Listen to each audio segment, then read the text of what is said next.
24 मार्च 2026 रोजी या घटनामधील जो हे आहे जखमी आहे सुशील तेलगोटे यांच्यावर खुनाचा प्रयत्न गोलू ठाकूर आणि त्याच्या इतर सहकार्याने केला. त्याच्या तक्रारीवरून पोलीस ठाण्यात तात्काळ गुन्हा दाखल करण्यात आला आणि त्या अनुषंगाने गुन्हा दाखल झाल्यानंतर 3 आरोपींविरुद्ध गुन्हा दाखल करण्यात आला होता. 3 आरोपींना तात्काळ पोलिसांनी अटक केली. संबंधित जखमीचा उपचार आयकॉन येथे सुरू असताना उपचारादरम्यान त्यांचा मृत्यू झाला आणि संबंधित गुन्ह्यामध्ये कलम 103 खुनाचा गुन्हा दाखल करण्यात आला आणि त्याच दरम्यान फिर्यादी यांनी आणखी एक आरोपी असल्याचे सांगितले आणि आरोपी निष्पन्न झाल्यावरून आणखी एक आरोपी ताब्यात घेण्यात आले.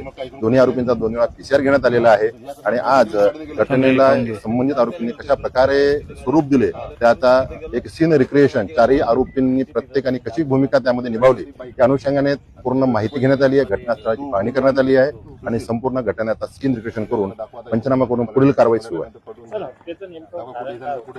हत्येचं नेमकं कारण असं आहे की हे 4ही आरोपी आणि यामध्ये जो पुस्तक आहे हा एकमेकांना ओळखत होते, बरेचदा आतमध्ये भेटले होते आणि पुस्तकाने त्यांच्यावर विश्वास ठेवून सोबत गेले. सोबत पार्टी करत असताना त्याच्यामध्ये काही एकमेकांबद्दल शिवीगाळ आणि बोलचाल झाली आणि त्यातूनच ते नशिबीमध्ये गोलू ठाकूर आणि ते सहकाऱ्यांनी या व्यक्तीला आर्मी जवान सुशील तेलगोटे यांचा खून केला.